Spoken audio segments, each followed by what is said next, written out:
பெரியார் குத்து என்னும் பாடலுக்காக நடிகர் சிம்புவுக்கு திராவிடர் கழகம் சார்பில் விருது வழங்கி கௌரவிக்கப்பட்டது. சென்னை வேப்பேரியில் பெரியார் திடலில் திராவிடர் திருநாள் கொண்டாடப்பட்டது. இதில் திராவிடர் கழக தலைவர் வீரமணி, நடிகர் சிம்பு, பாடலாசிரியர் மதன் கார்கி, எழுத்தாளர் எஸ். ராமகிருஷ்ணன் உள்ளிட்டோர் கலந்து கொண்டனர்.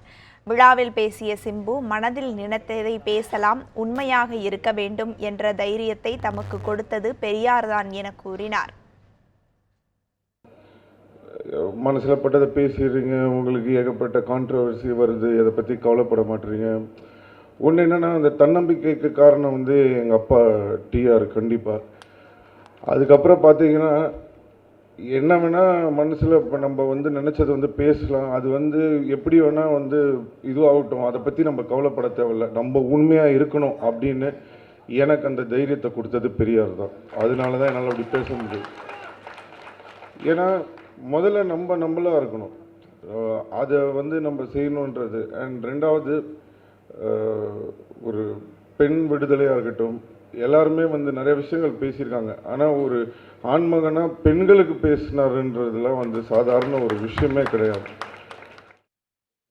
பெரியார் என்பவர் எதிர்ப்பிலேயே வளரும் சக்தி என திராவிடர் கழக தலைவர் வீரமணி கூறினார். ஒருவர் பெரியார் சிலையை உடைப்போம் என்று சொல்லி இருக்கிறாரே என்று என்னிடத்தில் செய்தியாளர் இங்கே தான் கேட்டார்கள்.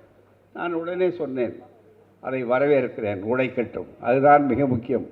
உடைக்கட்டும், அதன் பலனை அனுபவிப்பதற்கும் அவர்கள் தயாராகட்டும், அதை அறுவடை செய்வதற்கும் அவர்கள் தயாராகட்டும் என்று சொன்னேன்.